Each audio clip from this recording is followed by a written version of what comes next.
नमस्कार, मी Kiran Palkar. Crime diary news channel मध्ये आपले स्वागत आहे. पाहूयात आजच्या ताज्या बातम्या. इचलकरंजी शहर शाखेकडून पालक आणि नागरिकांना अल्पवयीन मुलाला कोणत्याही परिस्थितीत वाहन चालवण्यास देऊ नये असे आवाहन करण्यात आले आहे. दिनांक 3 ऑगस्ट 2026 रोजी यड्राव फाटा येथे अवघ्या 13 वर्षीय 11 महिन्याच्या अल्पवयीन मुलाकडून टेम्पो चालवून घेत जात असल्याचे वाहतूक पोलिसांच्या निदर्शनास आले. त्यानंतर संबंधित टेम्पो जप्त करण्याची कारवाई सुरू करण्यात आली. या प्रकरणात वाहन मालक रामबहादूर निषाद राहणार उत्तर प्रदेश याने पोलिसांच्या सरकारी कामकाजात अडथळा निर्माण केल्याने त्याच्या विरुद्ध गुन्हा दाखल करण्यात आला आहे. या गुन्ह्यात 3 वर्षापर्यंत कारावासाची तरतूद असल्याचे पोलिसांनी सांगितले आहे. संबंधित टेम्पो जप्त करण्यात आले असून वाहनाची नोंद रद्द करण्याची प्रक्रिया सुरू आहे. प्राथमिक तपासात संबंधित आरोपी हा स्क्रॅप व्यवसाय करत असून स्वतःच्या व्यावसायिक फायद्यासाठी अल्पवयीन मुलाकडून वाहन चालवून घेतल्यास गंभीर अपघात होण्याची शक्यता असून त्यानंतर इतर नागरिकांनाही जीवाचा धोका निर्माण होऊ शकतो. त्यामुळे पालक आणि वाहन चालकांनी अल्पवयीन मुलाच्या हातात वाहन देऊ नये असे आवाहन इचलकरंजी शहर वाहतूक शाखेने केले आहे. शहर वाहतूक शाखा इचलकरंजी यांच्याकडून सर्व नागरिकांना आवाहन करण्यात येत आहे की आपण कुठल्याही परिस्थितीत लहान अल्पवयीन मुलांना वाहन चालवण्यास देऊ नये.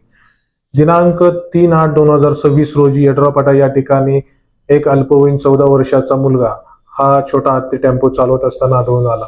त्याच्याकडे चौकशी केली असता त्याने सांगितले की ट्रक मालक रामबहादूर निषाद राहणार उत्तर प्रदेश सध्या राहतो रुई हा एक व्यापारी आहे.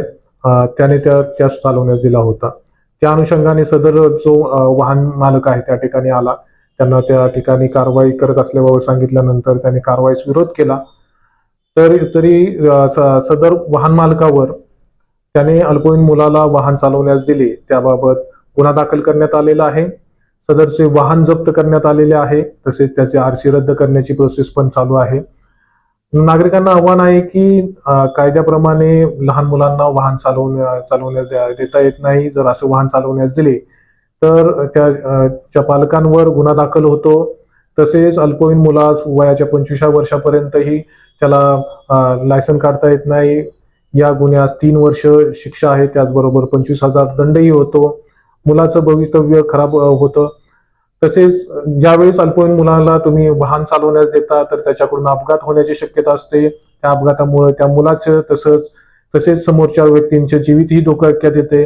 त्यामुळे सर्व नागरिकांना आव्हान आहे की आपण कायद्याचे पालन करावे. अल्पवयीन मुलांना वाहन चालवण्यास देऊ नये. त्याचबरोबर ट्रॅफिकच्या सर्व कायद्याचं आणि इतर कायद्याचं आपण पालन करण्यात यावे याबाबत मी सर्व नागरिकांना आव्हान करत आहे.